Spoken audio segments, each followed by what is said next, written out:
Hi everybody, thank you very much for joining me. As usual, we will do a breakdown of what I've just done at the end. Stick around, even if you don't like all of it, there'll be something you'll get out of it. I've been listening a lot to Casper and also Tobias, of course, and I seem to be becoming the less talented love child of the two of them. The playing is starting to come out now in mine, and I'm so pleased. Couple of things in the news. What else? Oh yeah, the Fender Twin, just a quick update. It's still the evil twin. I still love it, but I really need to get the noise taken away.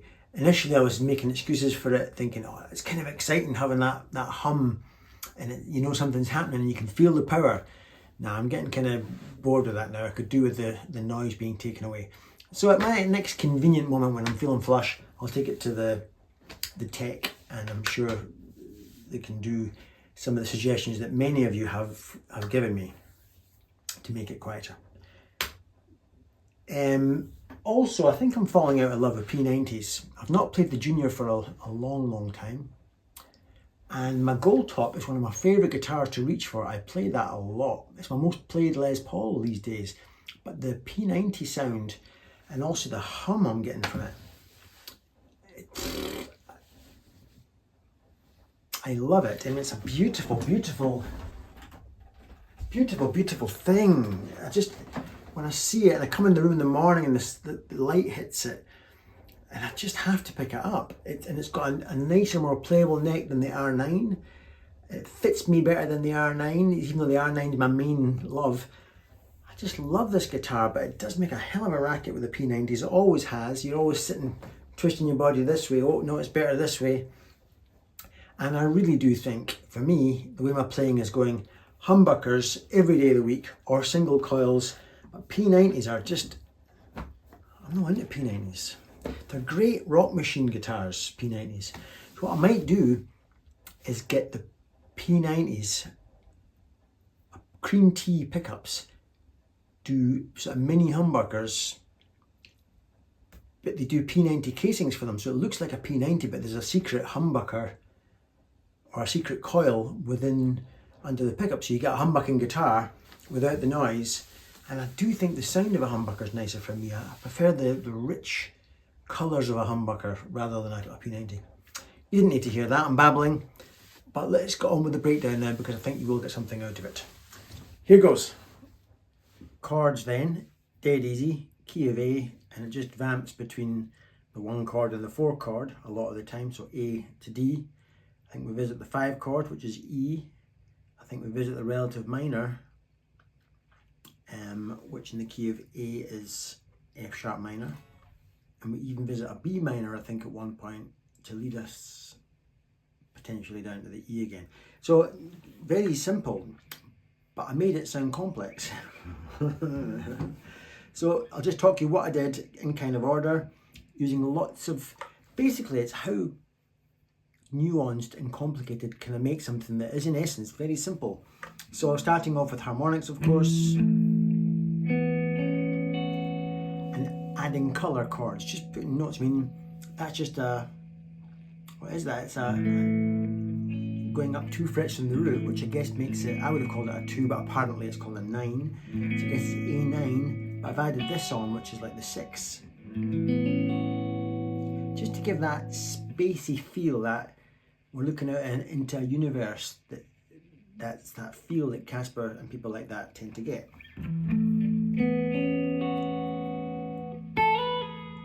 Little licks that sort of nod maybe to major 7, because I've ended up there 1 fret below the root, suggesting major 7. Then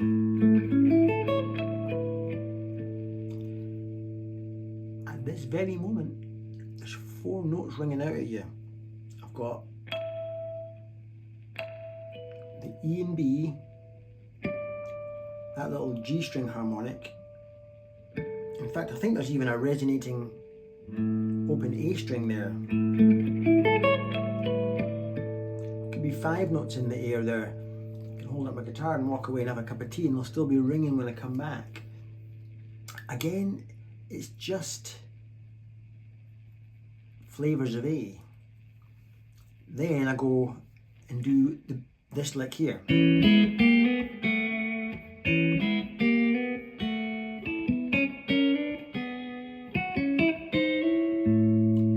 It's just what I would call harmonized double stops. Could I call it that? It's just, think of it as a single note line that happens to have a harmony attached to it, therefore giving it the double stops.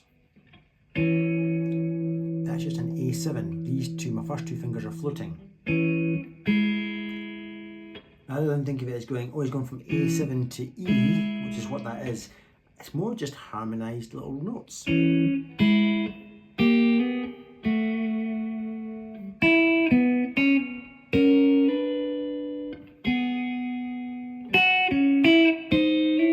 Sort of ascending. Then I'm just walking down that shape of A.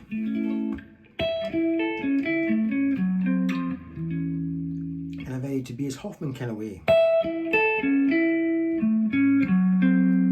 That there sort of reminds me of something Tobias might do.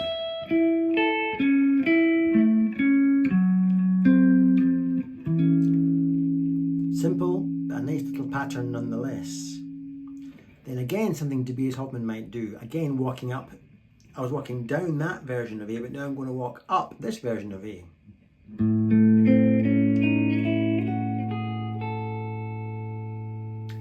What's ringing in the air just now, you could say it's an A6.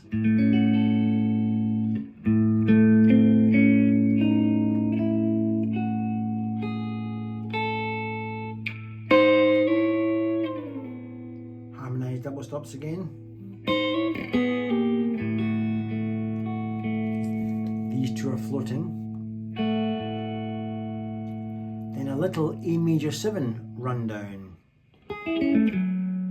There's my A major 7. Down to A. See what I've done there? I'm suggesting that we're moving up to the D chord.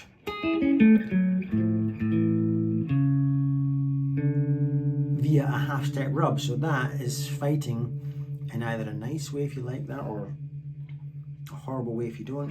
And just to really screw with your head, you've got this dissonance hanging in the air between my fretted A string and the D string, and then I'm going to add an F sharp, which of course is in the chord of D. So you notice I move my right hand back there because low notes can woof out and dominate the scene. I want that to be very quiet, and the only way to make it quiet is to drag my right hand back and pluck it near the bridge to make it more spiky. So to exaggerate a point, watch this, watch my right hand is.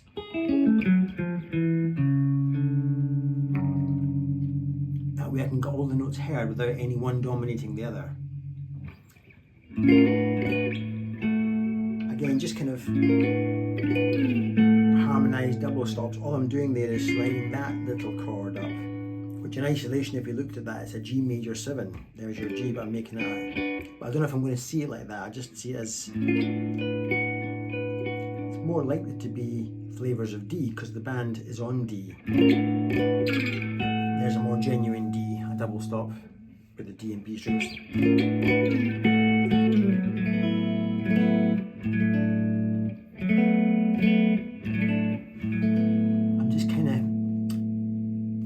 Flavors of D again. It's like a convertible D because the roof's off. The roof being, that's just off. And instead we've got the open B and E strings. So I've got my flavors of D, convertible D, and back to a full D, but with an A bass. I love this A drone idea, which you'll notice I'm playing a constant open A string. And then resolved. Then I love this lick. When I did this, let me have a coffee. I'm going to try not to slurp and make noises on camera because a couple of you pointed out that we're not here to listen to me slurp.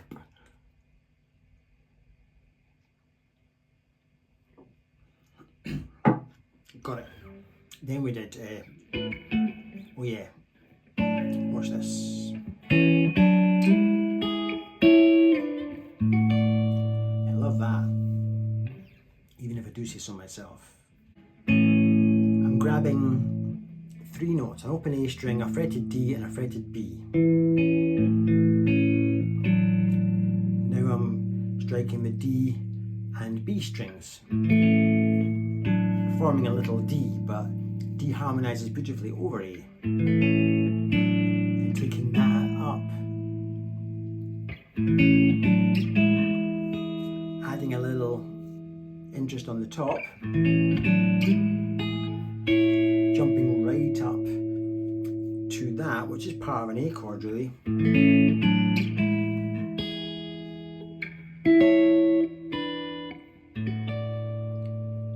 So it's an interesting way of walking from A to the chord of D, and the band is now moving to D. But you notice I've got that A string droning on again. I just love that sound. Then I did a little thing that you can only do on Telecasters and Strats. While the A string is still ringing, I've got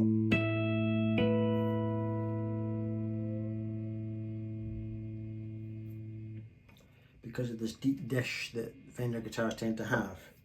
This guitar is, I'm falling in love with this guitar. This guitar is an incredible instrument. I get the feeling that if I handed it to somebody who knows their gear, like Bukovac or anybody who knows and has great guitars, I can imagine them saying, well, it's a bit new for me, but it is a good one, Paul. I just know they would say that. It's a great guitar. Listen, it's still beautifully in tune, watch. That B string is rock solid, despite the fact that it's just been subjected to this. Here again. It's brilliant. The nut is, oh, I love this guitar. And then what did I do? Oh yeah, Casper does things like this. This is not a Casper lick, but very much influenced by things I hear him do. And you think, what was that lick you just played? It just comes out of nowhere and hangs on a major 7. So.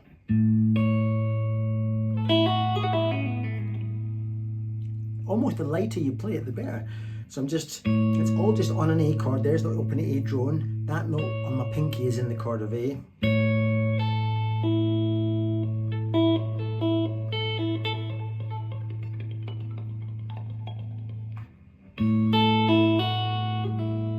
What did I do now? That's it. Not a lot of work needed with my right hand here.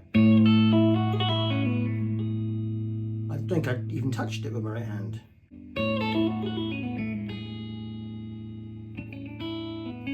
It doesn't matter what I added a little. Then I did it again.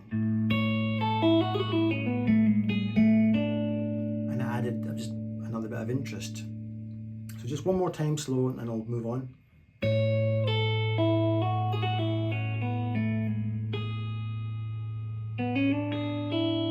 Or something like that. Then, it doesn't matter what you do, but I just on the same theme. Yeah, what did I do? It doesn't really make any sense. It's just a pluck from the 12th fret off, then I return to the 7th fret.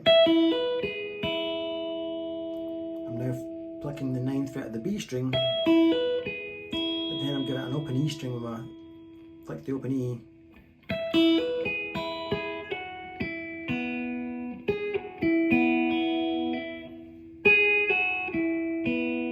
Lots of fretted notes in conjunction with open strings. That last 2 notes are just an open B and E string. Then to D.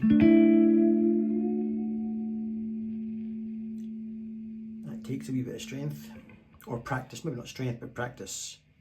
You don't have to go to the gym, for example, you just had to do it for 10,000 hours. So that was just, the lick itself is leading me somewhere.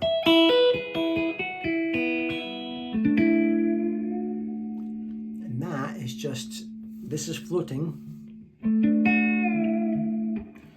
It's just that chord. But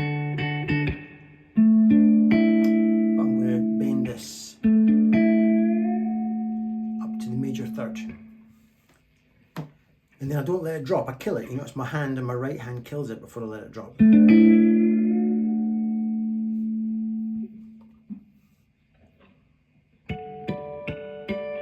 That's just a D chord still. We're still on D, I'm just plucking harmonics. I guess it's that chord there, which you could say is a D6, is that right?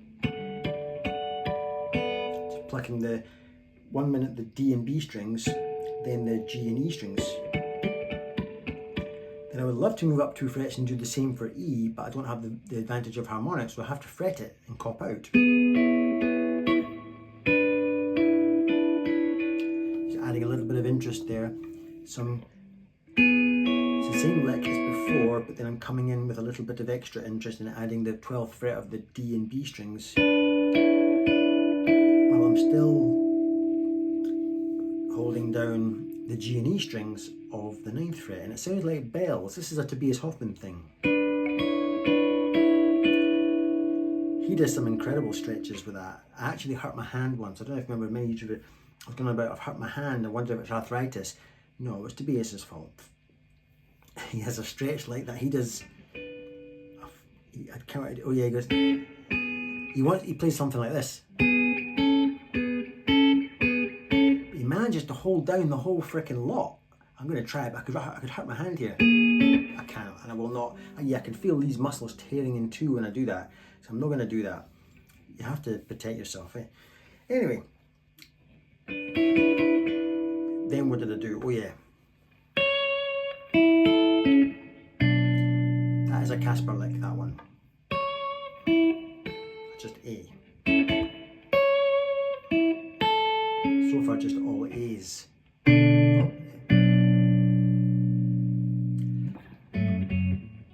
Down to a B minor, that's right. Such a sympathetic way of voicing that. I mean, you would never play a B minor like that. You'd play it like that. But he's playing it like that. Or in a different song, I stole this from one of his. A lovely way to voice it though, because that's normal, but that's not normal to have it voiced like that. Beautiful. Or it's lovely. So 7th fret of the E and G strings, and you're holding down the 4th fret of the D, you're not playing any others. Then I can walk down in a similar shape here, 4th fret of the E and G strings and the 2nd of the D. Then I think I went like this. That's just an F sharp minor with a half step rub in it. There's your F sharp minor. But I'm fretting in such a way that I can get the open D string in, which rubs against this note here.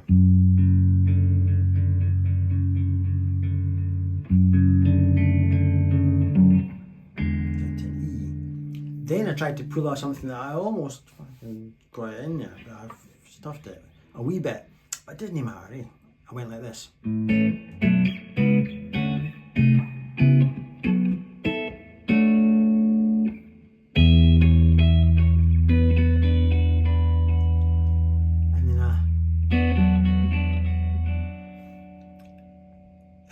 Just walking away from the song at that point and leaving it completely unresolved in B minor.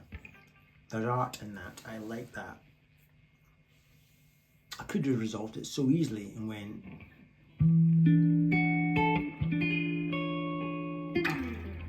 But that's too cheesy, isn't it? So just leaving it. So what I did was.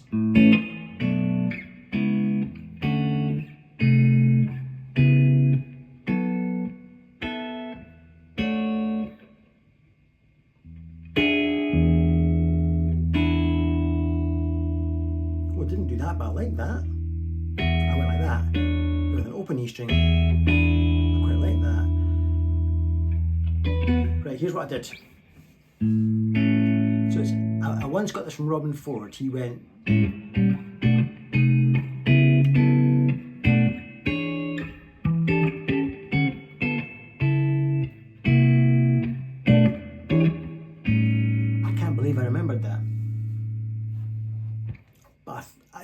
always loved it. He just got it from the Mickey Baker book, that famous book that everybody talks about back in the day. Jazz chords, whatever it is. But the shapes, I'm trying to learn from everything I've learned over the past. I'm just thinking, how can I incorporate this big bag of stuff I know? So that's what I did. I just went A. It's on this, maybe not note for note what Robin did just there, but it's my version of that. So an A chord, B minor 7, up 2 frets, to D major 7. That's from the Mickey Baker book, to B minor, to A. But it's got this bit off. This should be on. There's A, but I've got just nothing else but that. I should really be playing that, Paul. But I've just got that. And then I just added a pinky as if it was a whole new chord, which it wasn't. So far, A, B minor 7, up 2 frets, D major 7, 8th fret of the E string to perform a C, 7th fret of the D string, back to the 8th fret of the G, 9th fret of the B. I think it behaves the same way as a diminished chord. You know how you get chord, then sticking a diminished, next chord, sticking another diminished, next chord. It's behaving like that. Is that a diminished? I don't know what it is. And you've not got time to see me go, count it. Can't be asked. So, and then the B minor, not sure what that be, the C sharp minor 7 to this convertible A, pinky on that, and that's just a kind of, don't know what that is. I do not know what that is. Don't really care. I just was putting fingers in places, and some of them sounded shit, and that one didn't. I thought, oh, that's nice. Then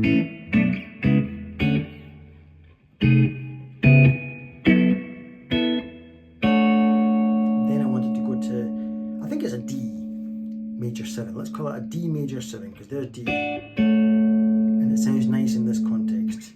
And then I went to the 5. But for that, I went through all my E chords. I went shuffling through my bag of E chords. I was doing, and I came up with, well, that's a famous Robin Ford expression. Well, I don't know if it's Robin Ford, but it's in all these jazz guys. It's just an E chord, 12th fret of the D and E strings. Paul, put your guitar in the shot. That makes it special. I think that's a 2 note or a 9 note. So both the same, isn't it? 2 is a 9. So that's the 11th fret of the G string, and then the first finger grabs the 9th fret of the B string. So it's an E chord. Then I took the pinky off and flattened that. And then for some reason I went to B minor, started rocking back like bells if you look at my right hand. Then another version of B minor. And if I slowed it down, that was my unresolved resolve. Hope you like that.